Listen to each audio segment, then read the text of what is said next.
कयाफ है। हादसे के 24 घंटे बाद ओल्ड राजेंद्र नगर में एमसीडी एक्शन में आई। एमसीडी की टीम कई कोचिंग सेंटर के अवैध बेसमेंट को सील करती दिखी।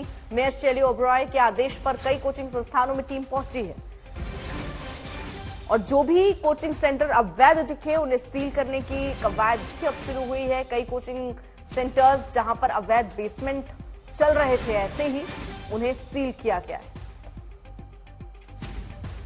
हालांकि एफआईआर भी दर्ज की गई, 2 लोगों को गिरफ्तार भी किया गया और अभी अगला एक्शन जहां पर जितने कोचिंग संस्थान यहां पर थे वहां अगर बेसमेंट में ऐसे ही या फिर लाइब्रेरी या वहां पे लोगों के लिए पढ़ने के लिए सुविधाएं दी गई थी तो उन सबको जहां पर भी अवैध पाया गया सबको सील किया गया।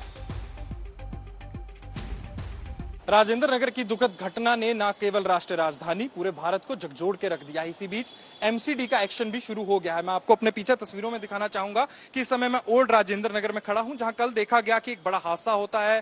बेसमेंट में पानी भरने के कारण 3 बच्चों की मौत हो जाती है। उसी बीच आप देख सकते हैं तस्वीरों में कि यहां पर एमसीडी ने एक जो बेसमेंट के अंदर कोचिंग सेंटर चलाया जा रहा था उसको सील कर दिया है। वहीं मैं आपको यह भी तस्वीरों में दिखाना चाहूंगा कि कुछ देर पहले एमसीडी के जो कर्मचारी थे दिल्ली पुलिस के अफसरों के साथ यहां आते हैं, नोटिस लगाते हैं और इस बेसमेंट को सील करके चले जाते हैं। आप जहां तक पढ़ सकते हैं इस नोटिस पर लिखा है, it has been brought to my notice that plot number 1B basement ground floor, first floor, second floor and third floor, Pusa road, New Delhi is being used for coaching centre at the instance of the owners and occupiers in the violation of provisions of Master Plan 2021 and in the name and style of Triumph IAS, Perfection, GS Score and Byju's. तो आप यहीं से समझ गए होंगे कि इस समय जो एमसीडी है वो एक्शन मोड में है, क्योंकि विद्यार्थियों में गुस्सा भी है, रोष भी है।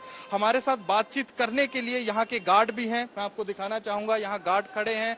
यहाँ कुछ ही देर पहले जो एमसीडी के कर्मचारी आए थे, पुलिस के साथ आए थे, उनसे बातचीत करके जानना चाहेंगे। सर, कब आए थे एमसीडी के कर्मचारी, क्या थी सारी कार्रवाई? ये 8:15 से 8:30 बजे तक आए थे।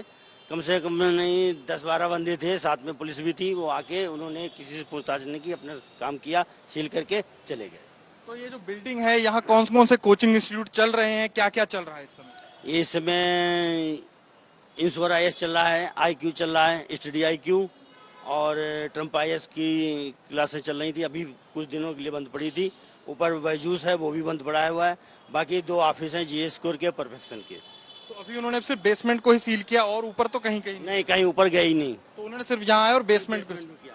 तो जैसा कि आपने यहाँ के गार्ड से सुना कि कुछ ही देर पहले जो एमसीडी के कर्मचारी थे दिल्ली पुलिस के अधिकारियों के साथ आते हैं और इस बेसमेंट को सील कर देते हैं। जो बताया जा रहा है ट्रम्प IAS नाम का एक जो कोचिंग इंस्टीट्यूट है यहाँ पर चल रहा था। इस मामले पर देखा जा रहा है विद्यार्थियों में गुस्सा भी है, रोष भी है और जो अन्य विद्यार्थी संगठन है वो इस समय धरातल पर कहीं ना कहीं प्रशासन के खिलाफ, एमसीडी के खिलाफ नारेबाजी भी कर रहे हैं, कार्रवाई की मांग भी कर रहे हैं। उसी बीच ये कार्रवाई न केवल यहाँ पर हुई है और भी अन्य 2 और कोचिंग इंस्टीट्यूट बताया जा रहा है कि जहां पर जो बेसमेंट में कोचिंग इंस्टीट्यूट और लाइब्रेरीज चल रही थी वहां भी ऐसी कार्रवाई हुई है, वहां भी सील कर दिया गया है, ताला मारा गया है और साथ नोटिस लगाया गया है। पर इस मामले में सबसे बड़ी बात देखने वाली यह है कि अब ये कार्रवाई क्यों, इससे पहले ऐसी कार्रवाई क्यों नहीं जब बच्चों की जान चली गई। कैमरामैन अनिल जायसवाल के साथ अनमोल बाली की दिल्ली से रिपोर्ट।